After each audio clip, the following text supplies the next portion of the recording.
I was kind of lost as a youth and didn't really know what I wanted to do, had no direction. I took a couple years off after high school, and then I discovered Lakehead. And Lakehead changed my life. And it was at Lakehead University that I discovered rock climbing, and it improved everything else in my life. I had a better attitude towards school, had better grades at school, went on to be a teaching assistant at university, went on to get my master's degree, and I've ended up teaching at several different universities in MBA and executive MBA programs. I summited Mount Everest in 2008. I went on to complete the 7 summits and have since skied to the North and to the South Poles.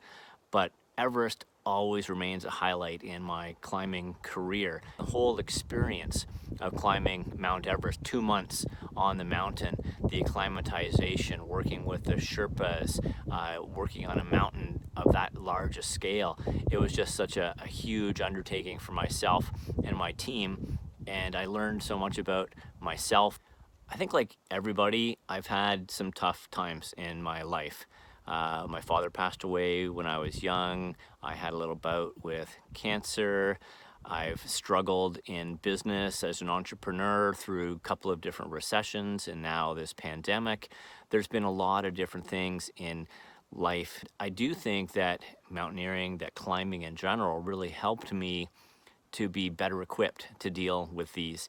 In a climbing environment, you have to perform at a high level, even under duress. It has given me a great insight into stress tolerance, into leadership in challenging environments, into building teams in high pressure environments, and then personally, how to overcome challenge, change, adversity, how to be resilient in these times. Certainly Everest is a big one, right? You know, it's the highest mountain in the world. I'm the 51st Canadian to summit Mount Everest.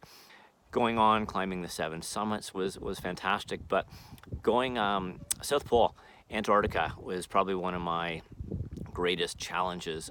Myself and 3 friends trekked from the coast of Antarctica, where the ocean meets the land, for over 1,000 kilometers to get to the South Pole. It took us 43 days.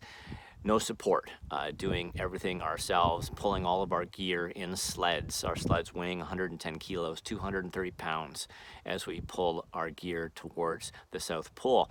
You know, when I look at one of the biggest challenges physically and mentally that I've had to endure, traveling to the South Pole is probably one of the biggest, and you know, I'm pretty proud that I was able to accomplish that.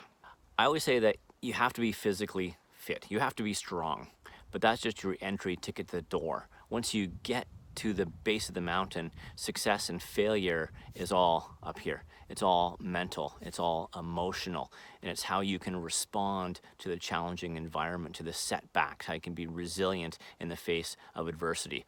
You have to observe the environment, know what's happening, and then make decisions that will affect your life and the lives of the people that you're climbing with at the same time.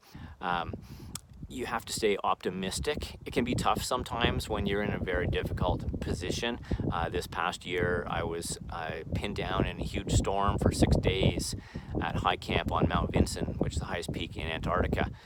I spend time reflecting upon my day, journaling what has happened, and then learning from that and applying that to the next day, to the next challenge. So I'm one of those lucky people that has been able to take my passion for climbing, for mountaineering, and tie it into my business. I run a company called Summit Team Building, which I started about 20 years ago now, and we focus on corporate team building. I can see a direct line between my first day at Lakehead University to where I wouldn't have discovered climbing. I wouldn't have gone on to do the things that I have done. And so, you know, Lakehead, the students that I was with, the professors that I had, the town itself, was just such a great experience.